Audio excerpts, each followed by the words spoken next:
Hello and welcome to this video in the series about each of the new constituencies. For this video we're looking at one of the new constituencies in the southwest.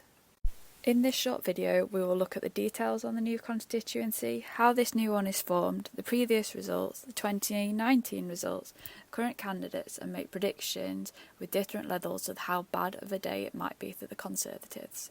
Please comment below for anything you'd like to see and subscribe to our channel to see new updates that we'll do and discussion videos as the election gets closer.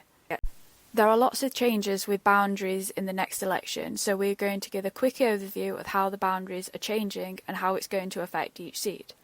Only 65 seats, or 10% of the seats, are staying the same, so here we're going to compare how the new seat compares to the main one that is replacing. There are some huge changes, such as the City of Chester, which now has 2 seats, but some seats are being completely dissolved, with populations moved to neighbouring seats. So why are the boundaries changing? Every so often there are boundary changes to represent the current population movements. Some of them are based on land, without any population, and some of them are just because of population, for example new housing estates. 2021 was the census year, which has helped inform these changes. The last major change in the boundaries was 2010. Now let's look at some of the details about the constituency. There are 8 regions in England, with Scotland, Wales and Northern Ireland on a country basis. There are 32 seats in Wales, 57 in Scotland, 18 in Northern Ireland and an average of 60 in each of the English regions. The population can vary hugely. The highest is nearly 152,000, which is in Birmingham Ladywood, while the lowest is less than 27,000, which is in the Western Isles of Scotland, which also has the lowest electorate at 21,000. The average population is 103,000 and the average electorate is 73,000. The largest area is the most northerly mainland seat, which is Caithness, which is nearly 12,000 kilometres squared, or approximately 100 times the size of Manchester. The average is 380, while the smallest is only 6.8.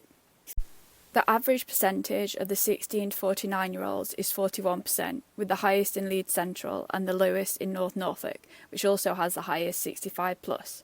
The average 65+ is 38%, with the minimum at 15%, which is in the area around Canary Wharf. Density averages nearly 1,400, with the highest in Bethnal Green and the lowest in Caithness. This constituency has a boundary change.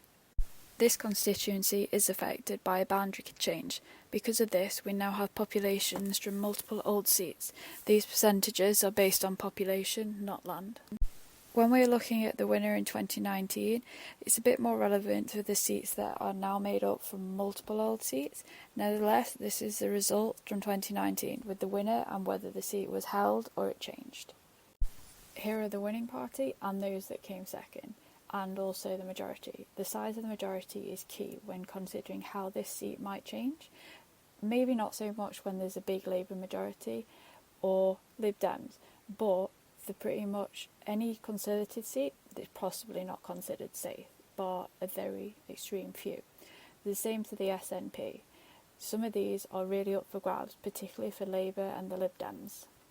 Here we see the vote share at the last 4 elections for the 5 main parties in England: the Conservatives, Labour, Lib Dem, Green and a combination of Brexit or UKIP. The Brexit UKIP vote was distorted in some constituencies in 2019 because if they were held by the Conservatives in 2017, they didn't stand against them. Nevertheless, we can see the changes that occurred throughout the different elections. This is a list of candidates that are on the ballot paper for this constituency. This is now a finalised list as the deadline to register as a candidate has passed. Given the forecast, this seat could go either way. Thank you for watching this video. We hope you learned a lot about the new constituencies. Please subscribe to our YouTube channel, follow us on Instagram and Twitter.